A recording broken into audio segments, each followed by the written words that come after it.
and thank you for joining us tonight. Our speaker tonight is Charlie Kirk, a prominent conservative commentator. He's founder and CEO of Turning Point USA, which has a presence on over 3,000 high school and college campuses. It is the largest and fastest growing youth activist organization in USA, and he's written 4 books. Thank you for joining us today. Thank you. Great to be here. Brilliant. So I'll start with some questions from me, and then we're going to move to the questions from the audience, from the people who've submitted them, and who'll be asking them at the dispatch box. My first question is about Turning Point USA's professor watch list. Its mission is described as exposing college professors who discriminate against conservative students and advance leftist propaganda in the classroom, with examples including feminism, abortion, and socialism. How would you respond to critics, such as PEN America, who see it as supporting what it claims to deride, which is the intimidation and ostracization of those who express controversial views on campus? Well, we're getting right into it, aren't we? Thank you. So just by background, Turning Point USA has now grown to be the largest campus conservative organization in the country. I come from a view that conservatism is widely underrepresented in American campuses. And by conservatism, I literally mean the defense of Western values, free markets, rule of law, individual initiative, entrepreneurship, the Constitution, so on and so forth. And in American college campuses in particular, and I don't know, I'm guessing that this campus is, I don't even want to guess. We'll see what happens when we have dialogue. But I do know that there are some great professors that do teach the Western canon, which is far too missing from American universities, is that American college campuses have become a place where they strive to have everyone look different but think the same. And in America, university and college tuition is through the roof, and students and parents have a moral obligation to know who is teaching their kids. And for these professors that have such a major objection for being on our professor watch list, if they don't say obscene things, then they will not end up on our watch list. I'm talking about professors that were excited about what happened on October 7th. I'm sorry, if you're excited about what happened on October 7th, then you deserve to be on a professor watch list, and people should know all about you.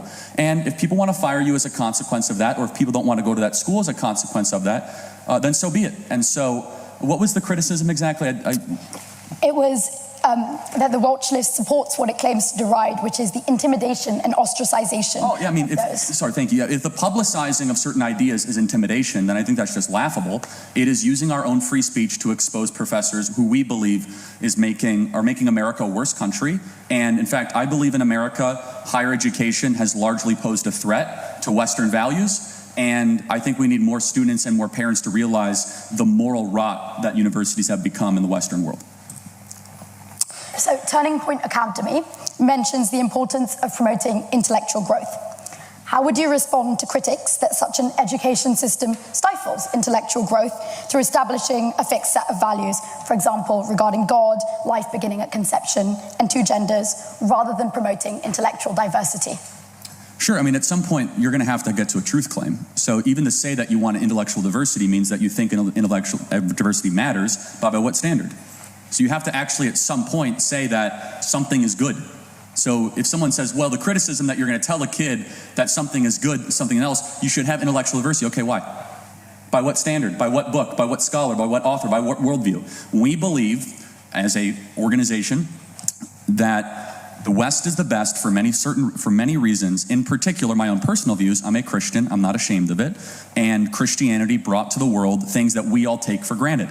Tom Holland, who actually was educated here and is one of the great classicists and taught himself ancient Greek, he wrote in his book Dominion that even if you hate Christianity, your critique of Christianity is actually using Christianity itself.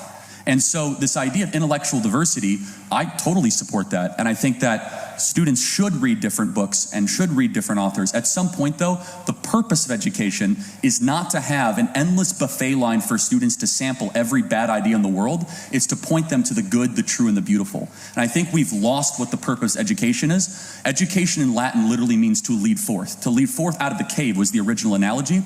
And so at Turning Point Academy, we take the biblical idea to train a child up in the ways in which they will go, and we make no apologies for instituting a belief that believing in God is better than secularism. The defense of universal human equality is a good for all humanity, amongst many other things that you articulated.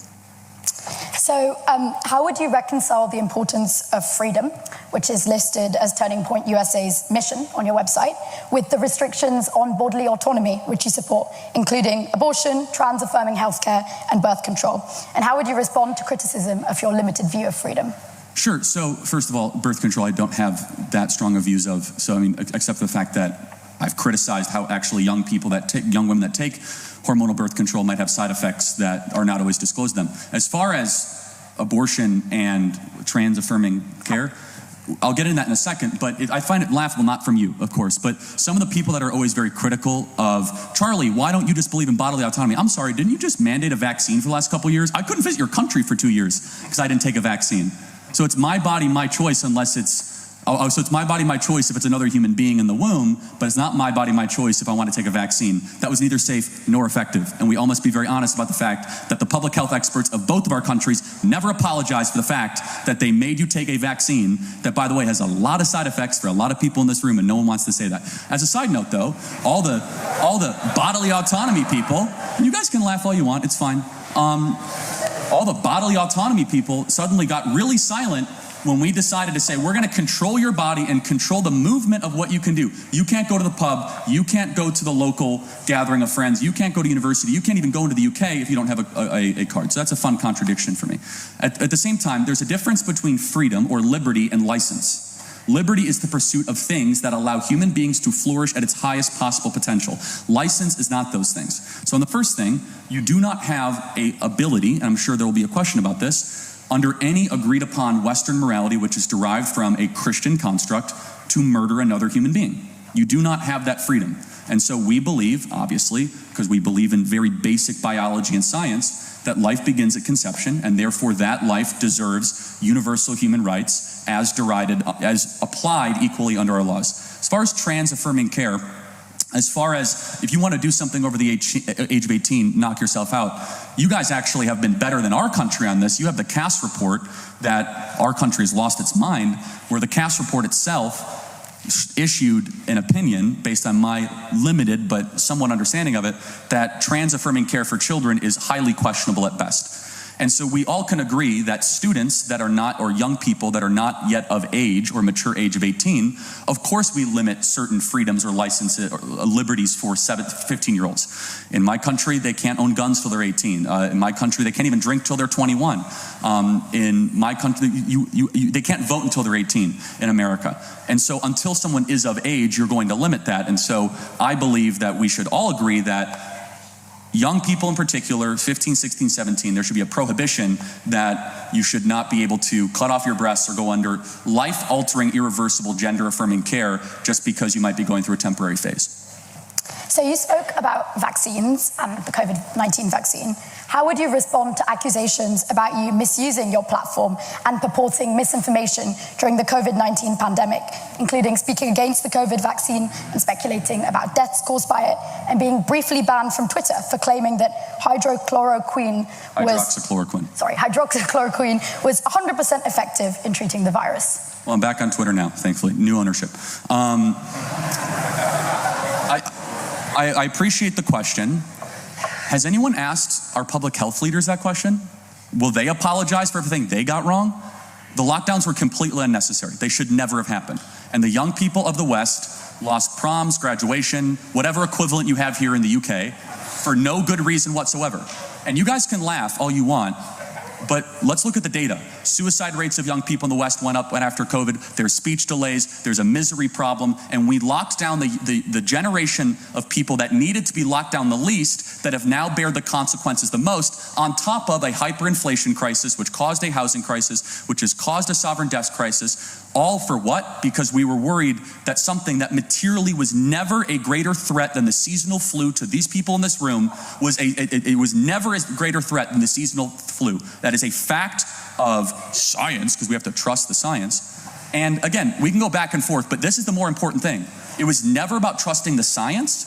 It was about trusting the scientists that confirm this view. There is something called the Barrington Declaration. If you don't know what this is, all of you have a moral obligation to know what it is. The Barrington Declaration was thousands of scientists from around the world that said these lockdowns are doing more harm than good.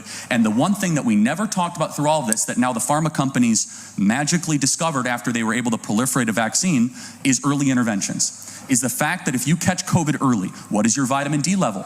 Let's have a serious conversation about whether or not you're chronically overweight. In my country, we are a fat country. We're good at a lot of things. We're also really good at gaining weight. Why didn't we also say to the American people and be honest, if you are 50 pounds overweight, you have a much higher likelihood of dying of COVID? Well, that would be considered to be politically insensitive in America.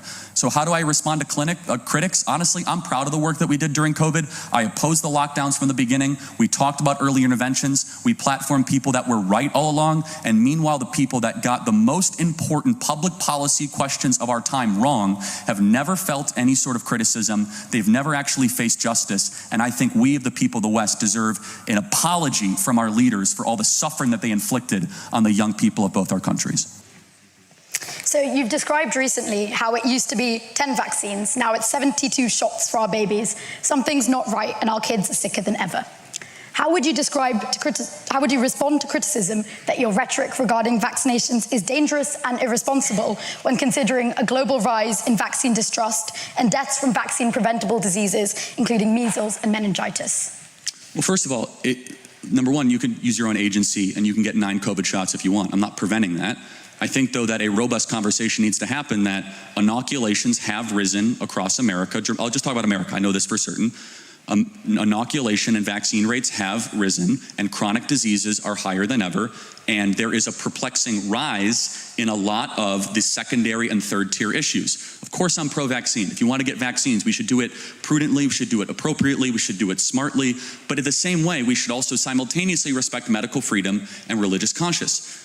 The criticism is this. I'm not a scientist and I don't play one on TV, but I use human reason and one would say common sense to also ask the very simple question.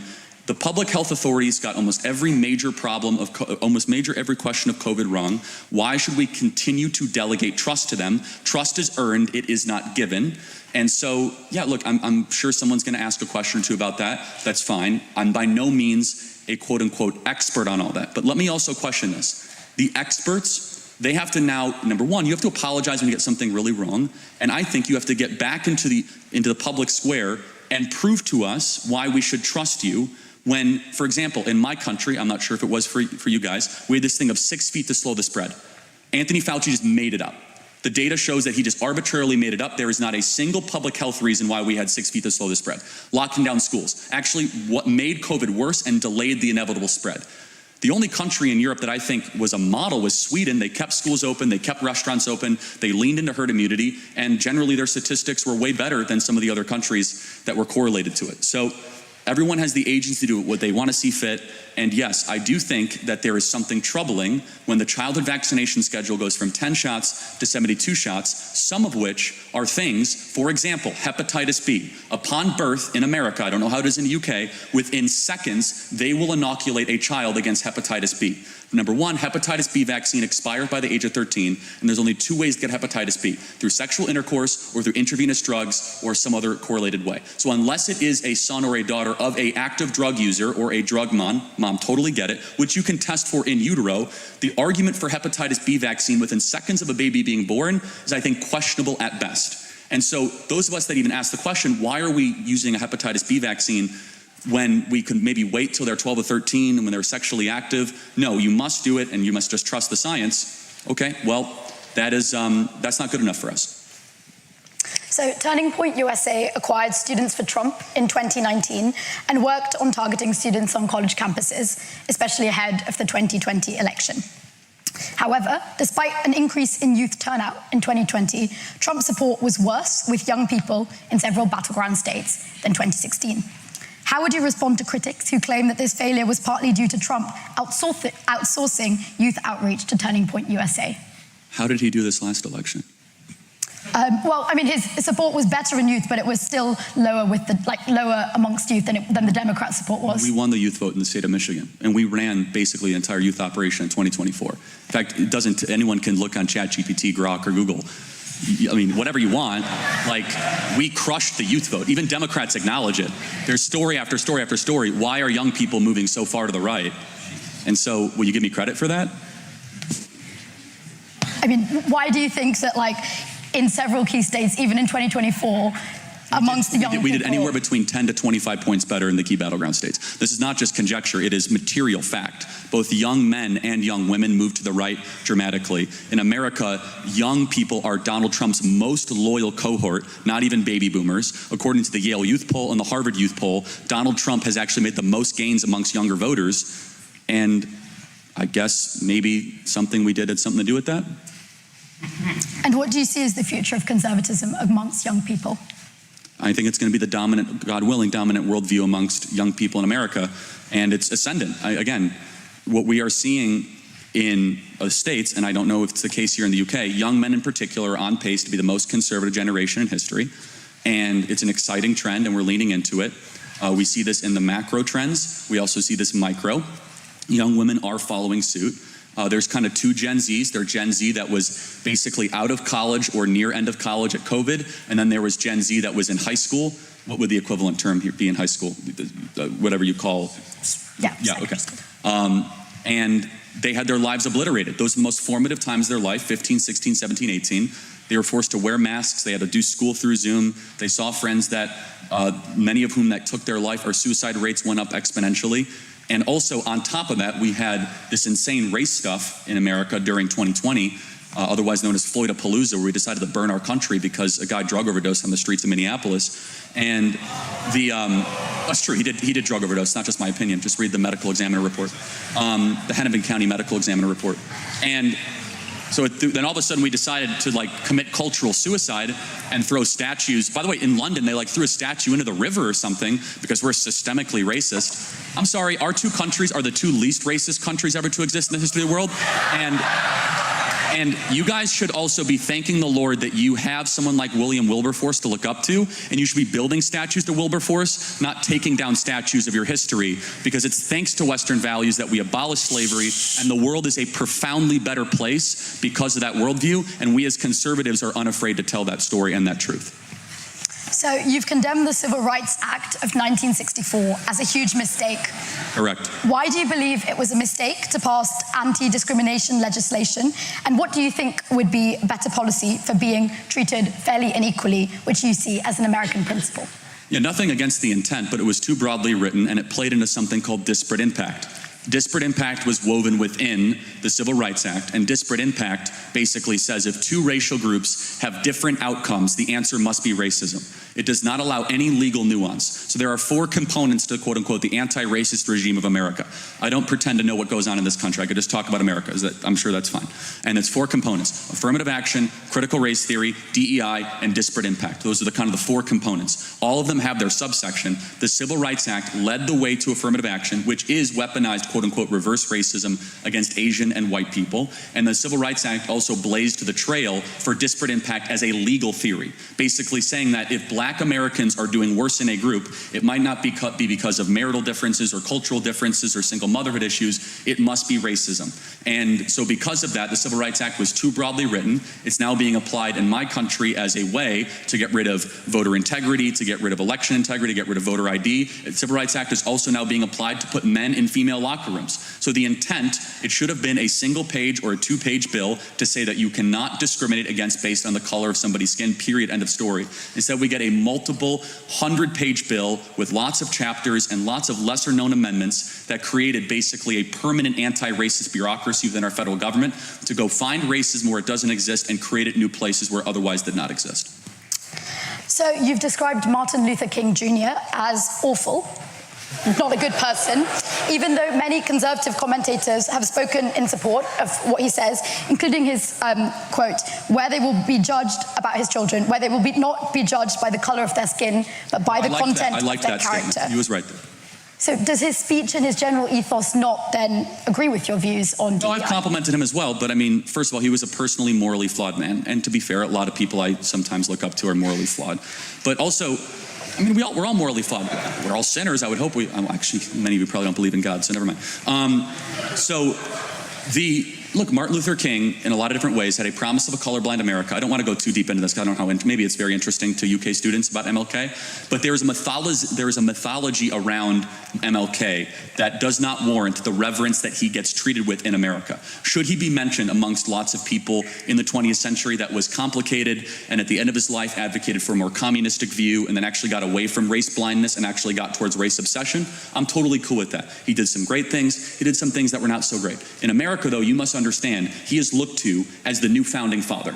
The main contention that I have with the Civil Rights Act and the Civil Rights Movement and how it ended, not how it started, is that we refounded the country fundamentally. We cast aside our founding roots and our founding documents, the U.S. Constitution, and we decided to basically usher in the Civil Rights Act as a new anti-racist dogma, creed, and I find something fundamentally wrong with that. Our birth certificate as Americans is the Declaration, and the law of the land is tied with the U.S. Constitution. It was not the Civil Rights Act. And so with all of that to say, we have a national holiday to MLK. We got rid of a national holiday for our first president and our founding father, George Washington. We used to call it Washington's birthday. Now we call it President's Day in our country. So that's just maybe some context to answer that question. So you tweeted ahead of the January 6th Capitol attack that Turning Point USA and Students for Trump were sending more than 80 buses of patriots to DC to fight for this president, although it ended up being 7. Do you see your claims, including that the election was stolen, as contributing to January the 6th? I mean, it's somewhat of an irrelevant question, but no, of course not. In fact, our students were the ones that didn't even go to the Capitol and peacefully went home. But, I mean, how deep into January 6th do you want to get? It wasn't an insurrection by any means whatsoever. There were some people that acted totally improperly, and they should not assault police officers or break windows. But there were also a lot of people that walked into the Capitol building and the doors were open for them, and they walked between the queued lines that were there and said a prayer. And these are the people that walk around with pocket constitutions, and they were smeared in the largest witch hunt and manhunt, I should say, the largest manhunt in American law enforcement history that resulted in 1,300 arrests of nonviolent offenders that walked into the People's House in the United States Capitol building, while violent crime rose in almost every major city in the country. And so I don't know how much, maybe I'm sure there'll be a question on January 6th. So. You've compared same-sex sexual behavior to drug and alcohol use and described it as an error and said you don't agree with the lifestyle. How would you justify these comments whilst also speaking about welcoming gay people into the conservative movement? Well, first, we all have flaws. That's number one. But number two, how do I justify it? It doesn't matter what Charlie Kirk believes. That's a view derived from Scripture. And so the Bible talks very clearly about God's natural order. We see this reflected in the natural law. Some of my closest friends and closest people that work with me alongside at Turning Point USA participate in a same-sex lifestyle, and that's their own prerogative. But if you ask me what I believe and why I believe it, it's derived straight from Scripture. And you've spoken of marriage as between one man and one woman, even whilst polls have consistently shown most Americans as in support of same-sex marriage. How would you respond to critics regarding your position on this? I don't derive my morality from up or down vote. How would you respond to criticism that far-right-wing discourse, particularly online, is inflamed by organizations such as Turning Point USA and your rhetoric, even as you condemn attendance of neo-Nazis at your events? I don't even know how to respond to that. I mean, how do I respond to critics that I'm inflaming tensions? If the truth inflames you, you have a problem. It's not my problem. What do you see as the role of an institution such as Turning Point USA in shaping national discourse? And what do you think is next for the organization in terms of what you discuss? Yeah, I mean, look, we're very known for hopefully what we'll see here, which is respectful dialogue. We have an open mic on campuses. I did over 100 hours of campus debates this semester, seen billions of times around the world. And yeah, look, as far as conservatism, we plan to win. And for the 3 conservatives that are here tonight, I hope you guys get your mojo back. This was once a great country. I want to see it great again. You guys are a husk of your former self. You guys, you can laugh and sneer all you want, but the country that split the atom and invented the steam engine and eradicated slavery and brought common law to the world can do a lot better than this. And your existence led to our existence. And for whatever I can do, I hope that this country finds a leader or a group of leaders. I'm not here to give you political advice. I hate when foreigners do that to Americans. You guys do whatever you want. But I do have a wish that the world feels like it's missing something. It feels like it's missing something when Great Britain or England or whatever politically correct thing I have to say, because I guess England, I can't fly an English flag now, or whatever nonsense that is. Like, be proud of your heritage. You've done good for the world. Stop apologizing. Get your energy, get your vitality, get what made England and made Great Britain such a phenomenal place.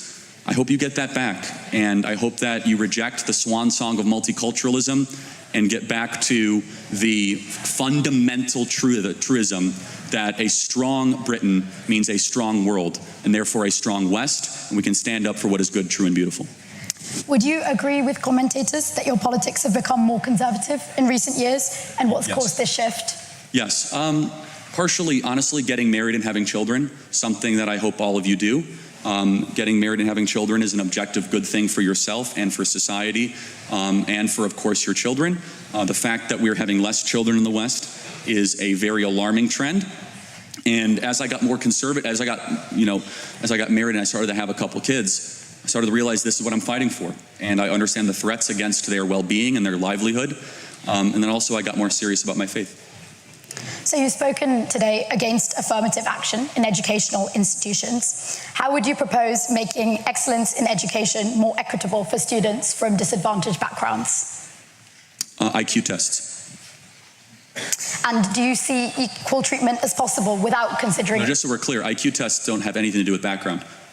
I mean, meaning like, okay, if you have somewhat of an equal nutritional capacity, it doesn't matter how much you study or you get an IQ, maybe you can get an IQ tutor and boost it by a couple points, but we should bring back IQ tests in the West. Please continue. I was just going to say, do you see it as possible without considering any external factors for students when applying for higher education, such as economic background? Well, external factors can be factored in, but affirmative action isn't that. At least in America, I don't know how it works here. Affirmative action in America is, we struck it down at the Supreme Court, thankfully, race-based, which is that a certain melanin content gets you certain points, and a certain melanin content gets you demerits. Yes, we know the cornerstone is Christ alone.